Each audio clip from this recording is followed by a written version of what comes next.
Hey guys, welcome back to DOCSHAALA. This is Dr. Janvi.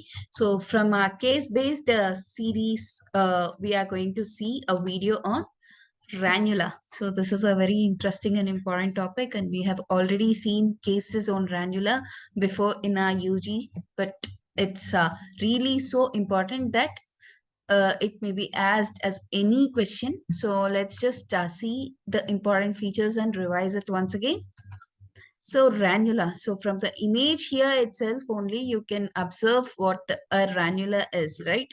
From seeing this itself, I think most of you or have already remembered most of its features. But let's just see this.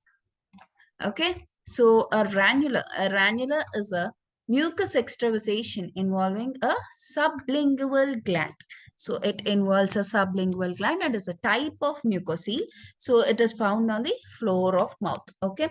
Ranulae present as a swelling of connective tissue consisting of collected mucin. So it consists of collected mucin and it is a swelling of connective tissue. So it is caused by a local trauma in the salivary gland. So if small and asymptomatic, we do not disturb the ranula.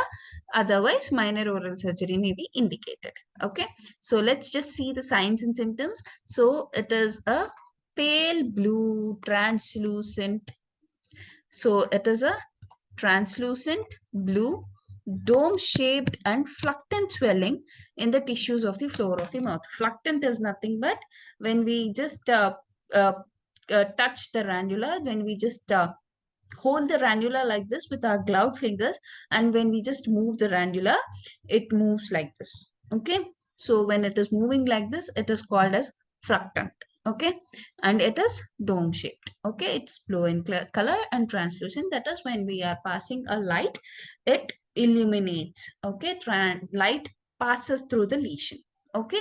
So if the lesion is deeper in the mouth, then with greater thickness of tissue, then that blue translucency may not be appreciated. So it can develop into a large lesion many centimeters in diameter with resultant elevation of tongue and dysphagia, that is difficulty in swallowing. Sorry. So the swelling is not fixed, may not show blanching, and it's non-painful unless it becomes secondarily infected. Okay. So a cervical ranula presents as a swelling in the neck with or without swelling in the mouth. So a cervical ranula is present in the swelling in the neck. So in common with other mucosals, ranulae may rupture and then cause recurrent swellings. Okay.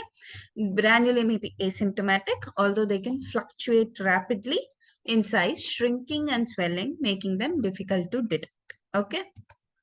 So next, complications. The complications involved include infection, repeated trauma, bursting and reformation, and dysphagia. Then the causes. The causes, as we have discussed before, it is a minor trauma to the mouth. This damages the ducts of salivary gland. Okay. Then diagnostic criteria. So as you know, we have already seen the diagnostic criteria, but we'll just see a few other points also. So it is mostly seen in young children and adolescents. Okay. So it is mostly seen in young children and adolescents. Both sexes are equally affected. Swelling is there in the floor of mouth, which may be painful or painless. Okay. Unilateral swelling, one on side, only on one side of the frenulum. Frenulum is nothing but this frenum, right? Okay. That shape is spherical or dome shaped. Size varies from 1 to 5 centimeters. Color is pale blue and semi-transparent or translucent while illumination. Surface is smooth and mucous membrane is mobile over the swelling. Then tenderness is absent. Fluctuation test is positive. Transillumination test is also positive. So cervical lymph nodes are not enlarged. Okay. May or may not have prolongation into the neck. If it's having prolongation into the neck, it is called as cervical ranula. Okay. Then the treatment, minor and asymptomatic lesions are not treated. Usually involves removal of the sublingual gland. Okay. Then marsupialization may also be sometimes used. That is the intraoral lesion. That is the lesion, the ranula is opened into the oral cavity with the aim of allowing the sublingual gland to re-establish connection with the oral cavity. Okay. Then let us just see a clinical scenario revolving around this ranula.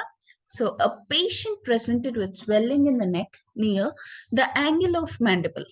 Okay, the angle of mandible on the right side, which disappear on applying pressure to it. Intraorally, dome-shaped bluish swelling was present in the floor of the mouth.